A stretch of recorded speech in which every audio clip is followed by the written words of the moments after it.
Night వండిన అన్నం అలాగే మిగిలిపోయింది. మీరు అన్నం మిగిలిపోతే ఏం చేస్తారు? ఆబ్వియస్గా అందరం చేసేది ఒకటే కదా, చాలా వరకు పోపన్నం చేసేస్తాము. పోపన్నంకి onions, green chilli, carrots, curry leaves ready చేసి పెట్టుకున్నాను. ప్యాన్ పెట్టేసి ఆయిల్ వేడెక్కాక గ్రౌండ్ నట్స్, శనగపప్పు, జీలకర్ర, ఆవాలు వేసి కర్రీ లీవ్స్ వేసి గ్రీన్ చిల్లీ వేయాలి. దాని తర్వాత మూత పెట్టేయాలి మీదికి చిల్లకుండా. ఇంకా నెక్స్ట్ క్యారెట్స్, ఆనియన్స్ వేసి కొంచెం సాల్ట్ వేసి కలిపేసి మూత పెట్టేస్తే మగ్గుతాయి. మగ్గిన తర్వాత అన్నం అంతా పొడి పొడిగా చేసి పెట్టుకోవాలి. ఈ గ్యాప్లో మనం అన్నానికి సరిపడా నేనైతే ఈ విధంగా చేస్తాను పోపన్నము.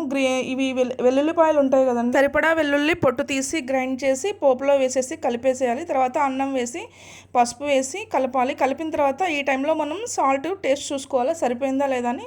సాల్ట్ నాకు సరిపోలేదు, కొంచెం వేసేసి కలిపేసి మూత పెట్టేసి ఒక 5 to 10 minutes ఉంచితే మన పోపన్నం రెడీ అయిపోతుంది. మా ఇంట్లో పల్లీలు ఇష్టం కాబట్టి అందరికీ పల్లీలు నేను ఎక్కువగా వేశాను. Like and subscribe.